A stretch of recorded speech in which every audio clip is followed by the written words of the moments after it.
All right, we're live again, so just gonna wait a second to see.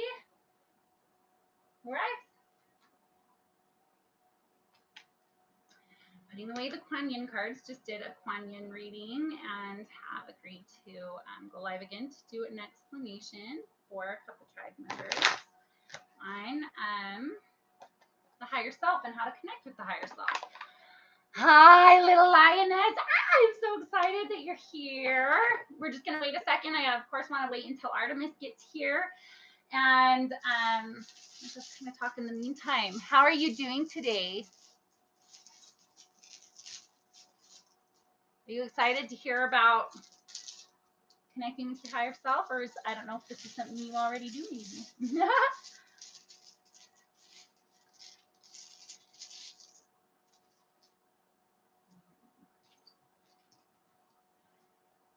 Yes, I'm really, this is one I feel like I would have really liked a little bit of extra guidance on a few years back. So I am kind of winging it. I haven't brought any notes or anything with me, so we'll see how well I do. We'll see if you guys feel like you learned anything today. Let's see, little lioness, do you mind if I ask when you feel like you were starting your awakening?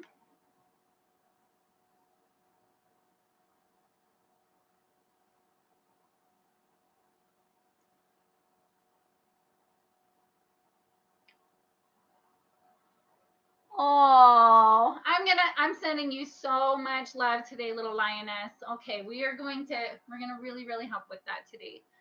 I'm sorry that you're feeling depressed, and believe me, I've spent my fair share of time in that frequency, more than my fair share of time. So, yes, I'll maybe even just reach out to you after if you'd like and see if maybe we could do a little bit of energy work to help you raise your vibration and feel a little bit more positive. Hi, Anne Marie. I don't know if you made it to the tarot reading the Kuan Yin reading just barely, but the point of this particular reading, Artemis, I think you might know Artemis actually.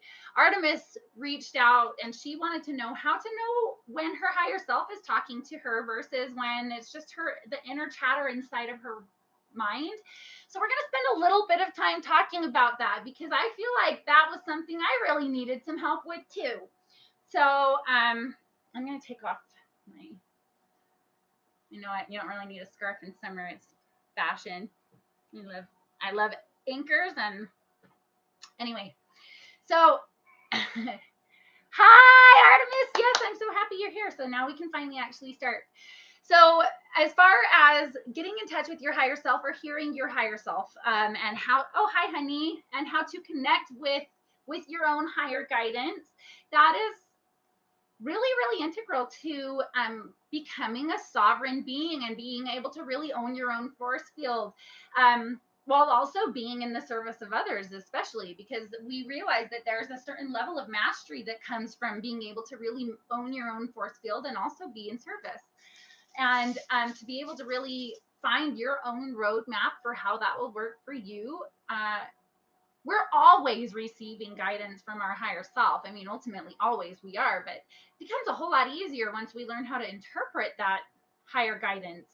So I'm just going to spend a few minutes talking about what works for me or how I learned along my path, and we'll see if any of this happens to work for you guys as well, okay? So first of all, when it comes to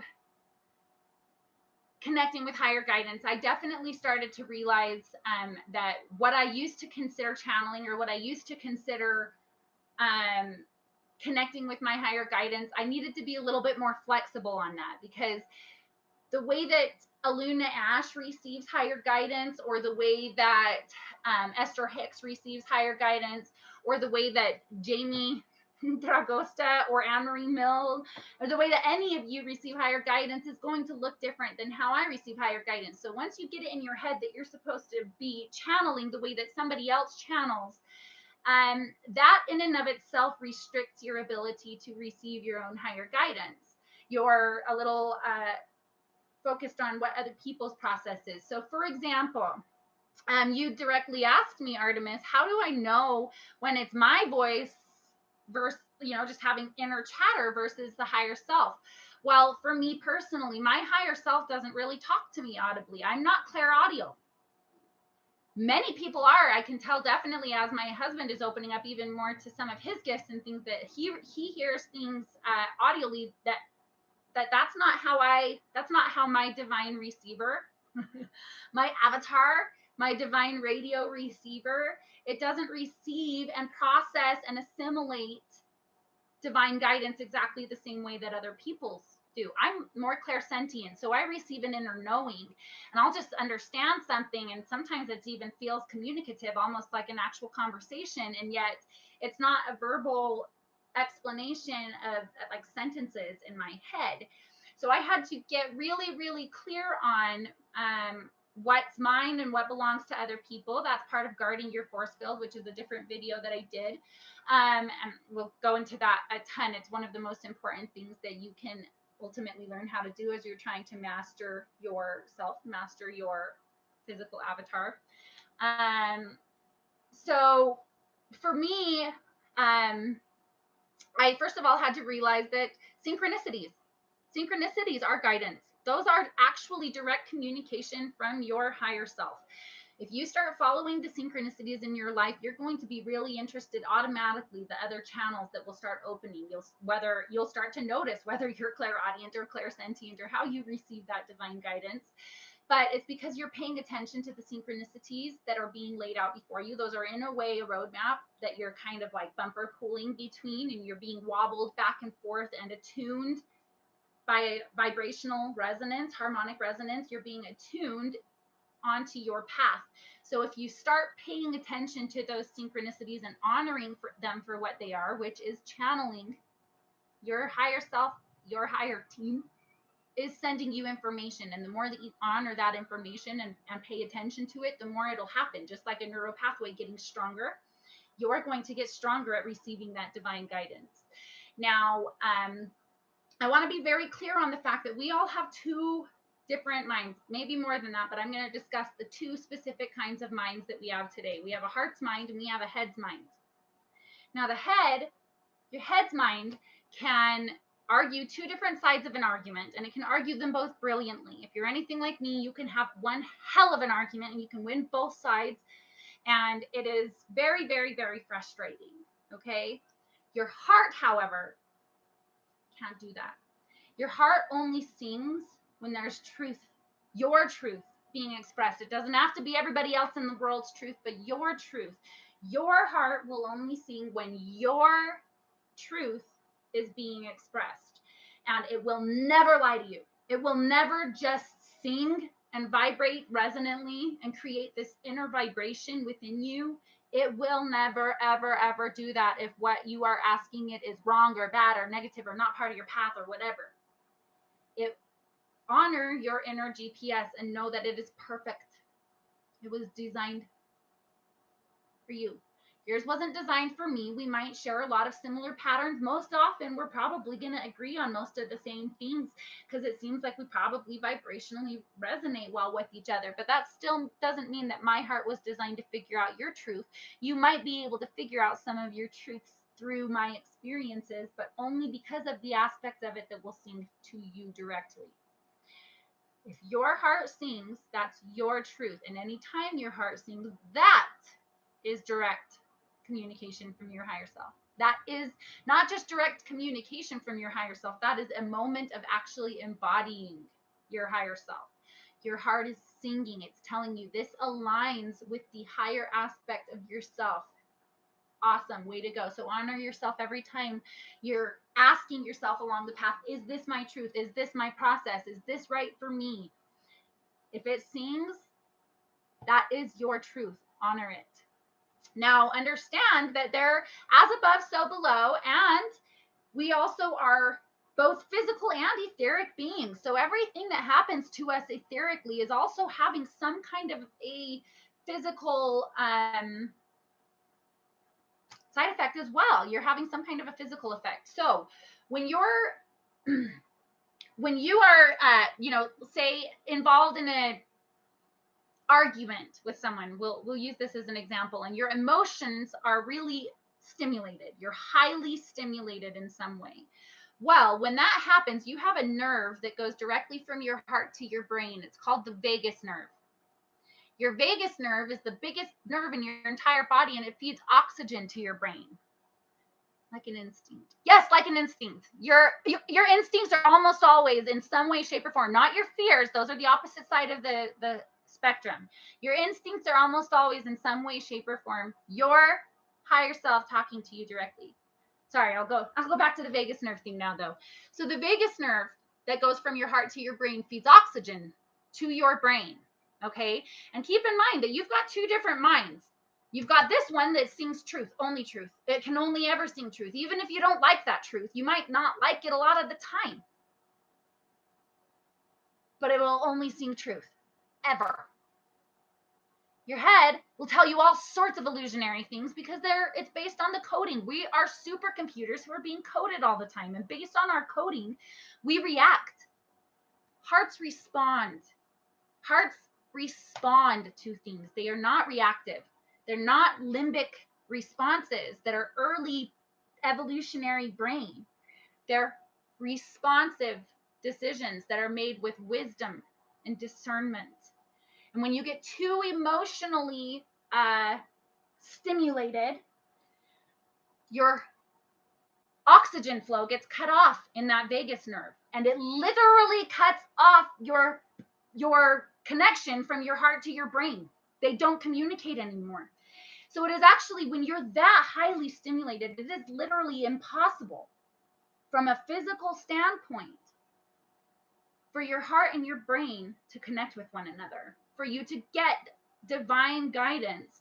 So I highly recommend, if you're triggered and you know someone is triggering you, especially if you know they're trying to trigger you, to give yourself the sacred gift of allowing yourself to get into a place of calm before you make decisions. Because then your higher guidance can speak to you. Cannot speak to you when you're too emotionally stimulated for oxygen to connect your brain and your heart to one another.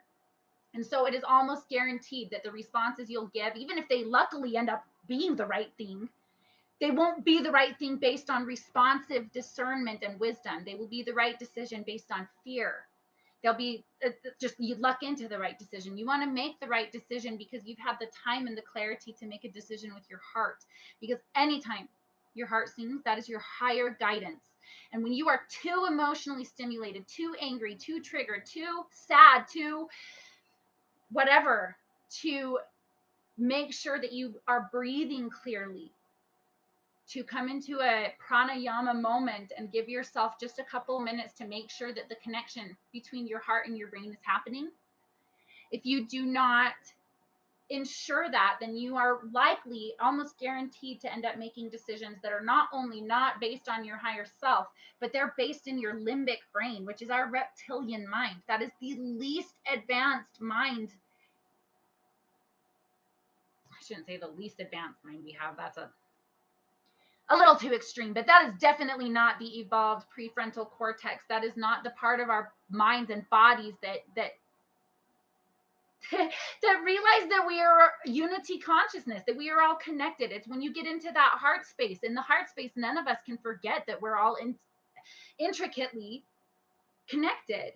And so when you get into that heart space, you're going to make decisions that are heart aligned, that are from your higher self. And believe me, as you start to do that more and more with a level of consciousness, it will be so obvious to you when your higher self is talking to you. You will not be able to ignore it, but you must honor the steps along the way. You only build a neural pathway for that trust by honoring the baby steps. The baby steps become bigger steps. The bigger steps become even bigger steps. And then sometimes you'll find that you might have really extreme experiences. You might have, I've had experiences where there's actually divine sources that are channeling through my mouth, and they are speaking their words out of my mouth, where in that moment I'm a conduit for information for others. There's other times where I'm just having a moment where I receive inspiration, and that's just my private inspiration, but I know that in that moment that's my higher self talking to me directly. There's other times that I've had One of the most sacred experiences I ever had was one where my husband's father was actually giving a message to him. And for both of us, that wound up being an extremely emotional moment. But those things happened because I started honoring the baby steps along the way, and calling certain things channeling that were channeling that I had never called channeling before. I didn't call synchronicities channeling before that because I didn't realize that channeling is tuning into a frequency that's giving you direct guidance. You're tuning into that channel. So anytime you become aware of the synchronicities around you, you have just tuned into a channel where you are aware you're receiving information. What? You've been channeling even longer than you realized. Every single one of you. There's not one of you that didn't get here in some way, shape, or form because of synchronicities. So your higher self brought you here on that one. So the fact is, you are already talking to your higher self. You're already receiving higher guidance. You're already honoring it in certain ways. But as you start to honor it more and you feed it light and you recognize that what you're doing is channeling information, as you do that, you will become like an Olympian building neural pathways for it. What appears to be almost superhuman to other people will be the normal for you. And it's because you honored your process by creating neural pathways for channeling. We're already channeling. You're just going to know you're doing it and do it a little bit more effectively, with a little bit more intention, with a little more magnetism, with a little more magnetic effect. You're going to magnify your effect like a pyramid. Okay.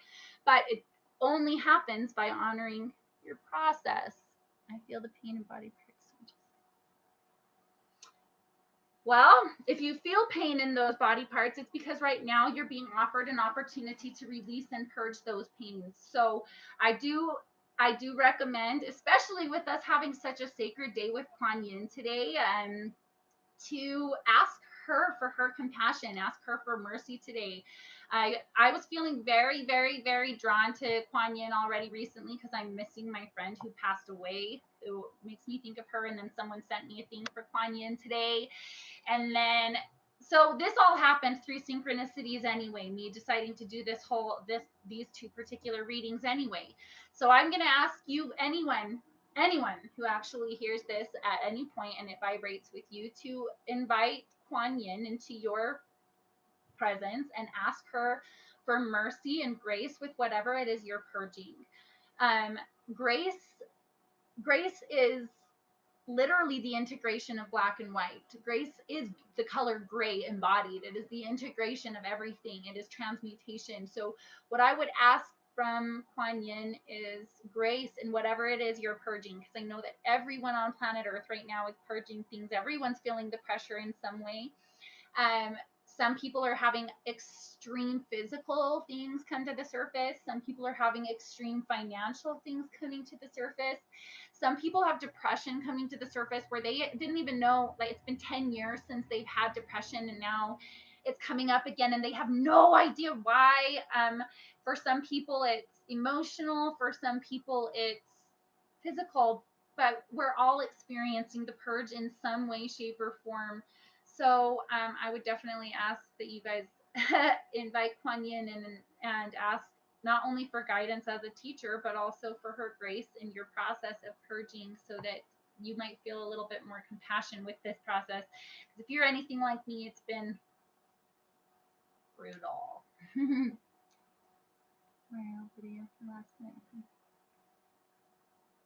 Oh, I'm so glad that we connected to Constance. It's synchronistic, and that was your higher self. Also, one thing I want to point out, I'm going to pop off. I'm not going to keep this one too long, but you are your greatest teacher. You are your greatest teacher. I don't care how many incredible teachers you've had. I've had some really magnificent ones, some of the best ever, and honestly, the best teachers I've ever had, ever, passed along a long time before I was born this incarnation. They are some great teachers, but you are your greatest teacher. You are the teacher that you are here to find. Every teacher you have ever found, you found. Your higher self took you to them. Your higher self guided you to any information you have ever found. And it was ultimately so that you would be able to find you. So that how do I do this? You. It was so that you'd be able to find you. You are your ultimate best teacher, and what you are going to find within yourself as you come into your ultimate God, goddessness is going to teach me some incredible lessons. So if there's any way that I can honor you in your process, if there's any way that I can help you grow in your process and learn to love yourself more so that I can learn what you're going to teach me, let me know. I love you guys. I'm going to let it go now, but follow up with any other questions you may have either on here or Facebook, and thank you for tuning in.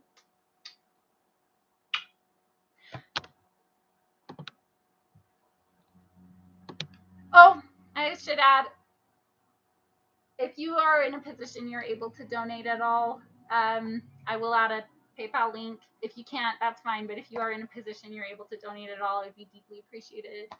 I love you all so much.